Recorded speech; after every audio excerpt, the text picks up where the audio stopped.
A $25 million wire shows up in your bank account. I recently saw this happen for an entrepreneur that we worked with, and I thought it would be valuable to share with you what it's really like to get a $25 million wire in your bank account. The emotions that you're going to feel, the highs, the lows, all the things that you wish you knew before you got that $25 million wire. Now, why should you trust me?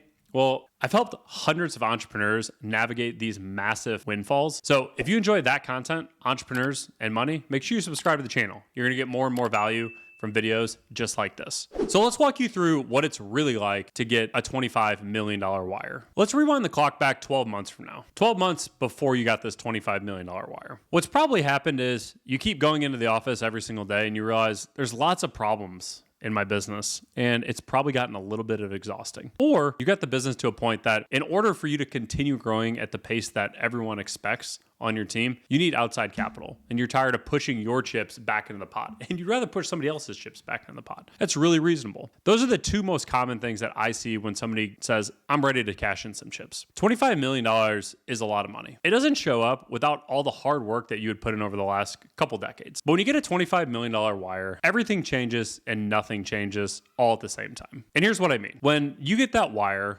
what's going to happen is that money is going to be sent. The investment bankers, the people who are on your deal, they're going to cheer. They're going to go celebrate with dinner. That money's going to show up in your bank account. And you know what's going to happen the next day? You're going to go to work. And you're now going to be richer on paper than you've ever been. But you now have a job. You're now an employee. You have another ownership group. The reality is you just lost a lot of control in your business. And this is one of the most difficult things for entrepreneurs to navigate. You spent your entire life being the boss. And now, when somebody writes you a $25 million check, well, they have some say in the decision making. And not only do they have some say in the decision making, they have a lot of say in the decision making. And so for you, if you're watching this video and you're thinking about selling your business, consider that. Do I want somebody else to have decision making? If the answer is yes, I don't think that should be a red flag for you potentially selling your business. And if the answer is no, you should be thinking about the type of partner you're bringing in. Are you bringing a strategic partner, or are you bringing in a private equity buyer, or are you bringing in somebody who's an employee who's going to buy out and run the business? You need to be thinking about, why are you bringing on this partner? Are you just bringing them on to cash in the chips? Are you bringing them on for growth capital? And for those of you that don't know, growth capital just means I'm tired of pushing my own money back into the pot, so I'm going to have somebody else's money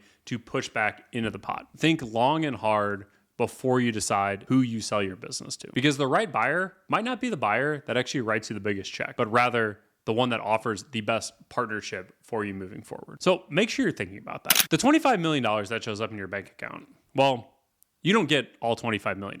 And let me explain how this works. Typically what happens in $25 million transaction is that about $5 million of that's probably going to get rolled into the new deal. Good thing about that is you're still likely running the business and you just put $5 million betting on yourself that you're going to be able to continue to grow that pot. $5 million is going to be going roughly to taxes, because you're probably going to pay capital gains taxes unless you have this great thing called qualified small business stock, where you don't have to pay any taxes on capital gains, but that's only if you're a C Corp. And if you're a C Corp, definitely look into qualified small business stock. I attach a blog below where I write about qualified small business stock. But for most of you, you're going to pay about $5 million in taxes. So that's going to leave you $15 million in your bank account. And that $15 million, what most entrepreneurs want to know is, can I live the same lifestyle I'm living right now? Well, if you get $15 million, I'm going to keep it really simple for you. You're going to be able to spend somewhere between $450,000 and $900,000. How do we come up with those two numbers? Well, there's a lot of homework behind the scenes to come up with those two numbers, but it's likely going to depend on your confidence in what that $5 million that you invested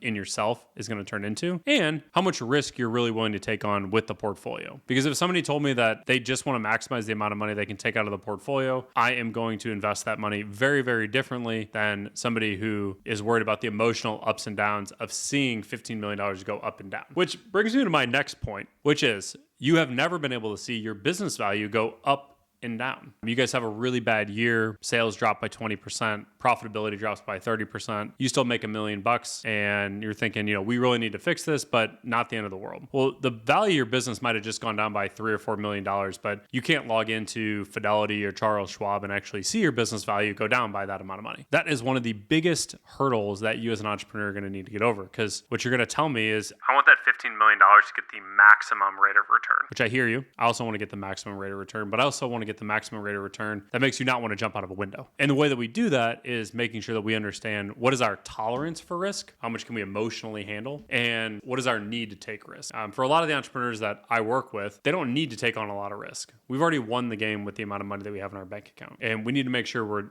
being mindful and thoughtful of that when we build out that investment portfolio. So make sure you have your emotions in check when you open up your account and 2008 happens again or COVID happens again and your $15 million goes down to $9 million. Because it's not a matter of if that's going to happen, it's just a matter of when that's going to happen. And make sure that you're invested in a way that you can sit in your seat. Before you sign that letter of intent and you sign up to get that $25 million, the one thing that I would encourage you to make sure that you're thinking about is making sure that you have a M&A attorney on your team who's done hundreds of deals and they've done deals in your industry. The biggest mistake that I see people make is that they sign that LOI and they get into a bad deal. Let me tell you a story about how not hiring an M&A professional or any professionals for that matter cost a business owner $15 million.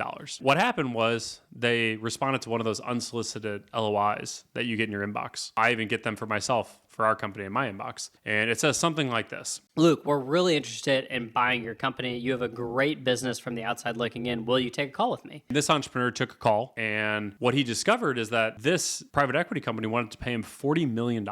He thought, wow, I had no idea that my business was worth $40 million.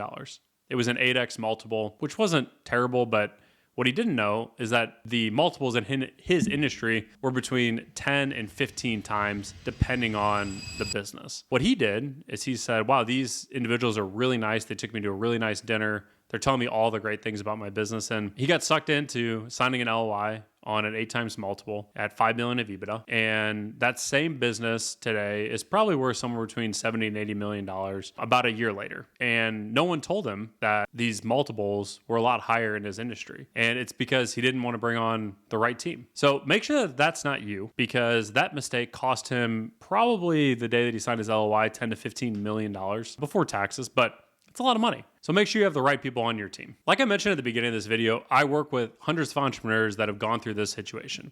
And what I want to hear from you, the audience, is what are the types of stories that you want to be hearing from us? We have a lot of experience with entrepreneurs, and we'd love to pull back the curtain and give you exactly what you're looking for. So put it in the comments below what the next video you want to see is, and we'll make it.